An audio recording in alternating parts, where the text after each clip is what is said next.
morning. I hope you're very fine. Now, last time we did themes and concerns and subject matter.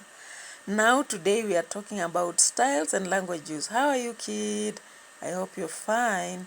Now, this is the story about Beka'S Misfortune and written by Ogola Crispin, among other authors. I want you to follow the notes. Therefore, I'll be showing you the notes as we go through the styles that are in this book. So stay tuned and subscribe to this channel. So, we are beginning with the first style, which is songs. Look at this. So, the style of songs. Why do we say we have songs in this story? We have songs because Beka sings a sad song to show the love and care she's missing from the mother and father. Even though the father and mother had trained to respect her rights, they had been violated, turning her into a slave who is in bondage. This is an archaic culture practice. That is why whenever she was troubled, she could sing this song, "Daddy, ah, mommy, daddy. Daddy, ah, my daddy. Where are you? You raised me with love, but I cannot understand what wrong I have done. I do not know why I am made a babysit." That is page 9 to 10. There is a style of irony. Do you know what irony is? It is the opposite of our expectations. It can be speech, it can be action.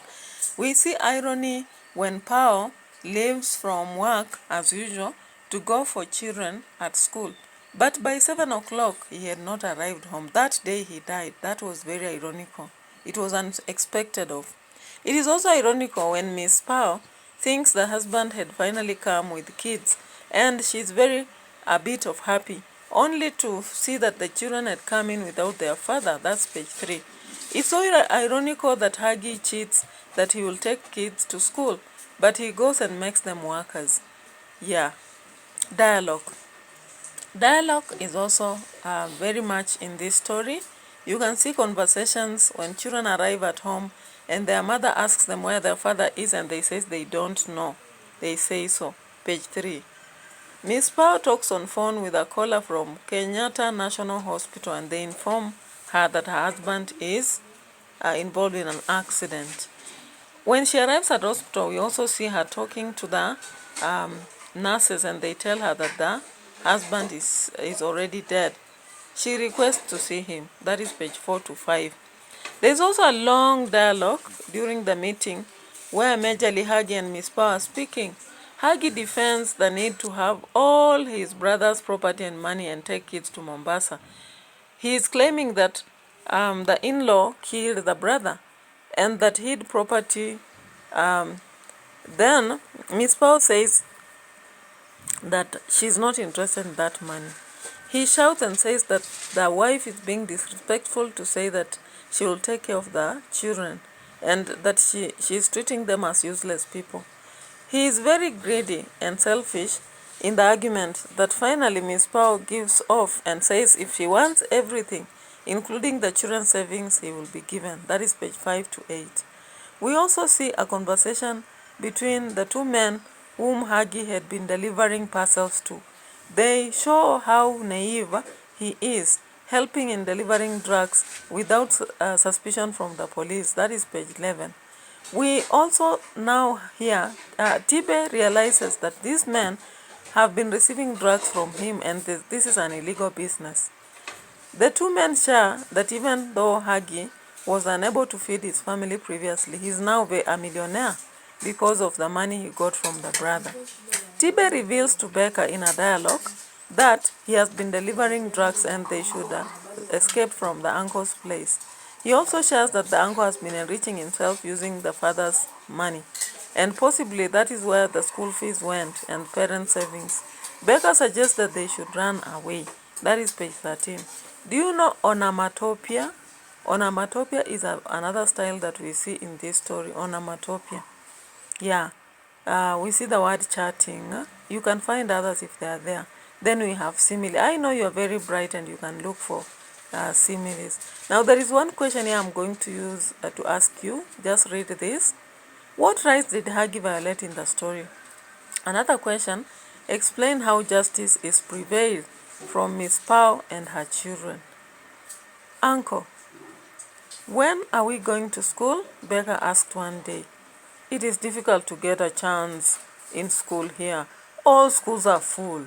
You have to wait until next term, Uncle Hagi replied.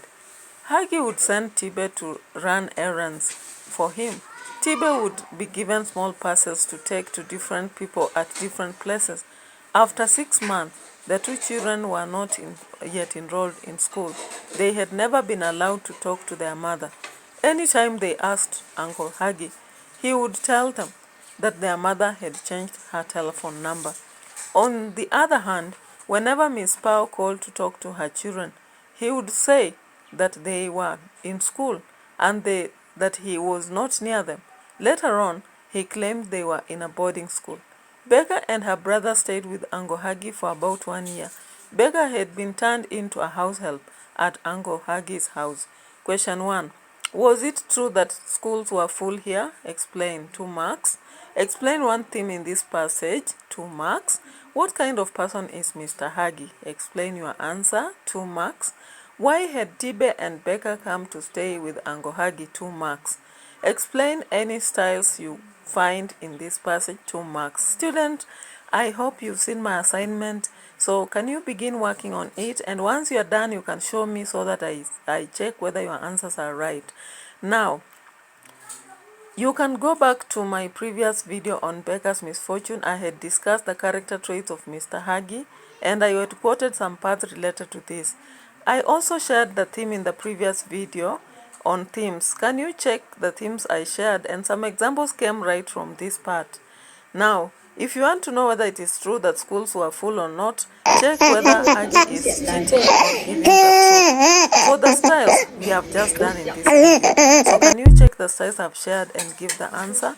Bye bye for now. Stay tuned and stay safe over this holiday. Don't play so much and forget your books. Don't roam so much because it's risky. People are being abducted and killed. So stay safe. Bye bye for now. And in the next video, we will meet to talk more about another different story. Remember, we have stories in this book such as The Storm by Christine Okola, though I had already discussed The Storm. So we will be looking at, I think I've not discussed already this story about the school trip. Did I discuss it? If I've discussed, I've not done the themes, but I think I've discussed the synopsis. So stay tuned and continue listening to this. Bye-bye.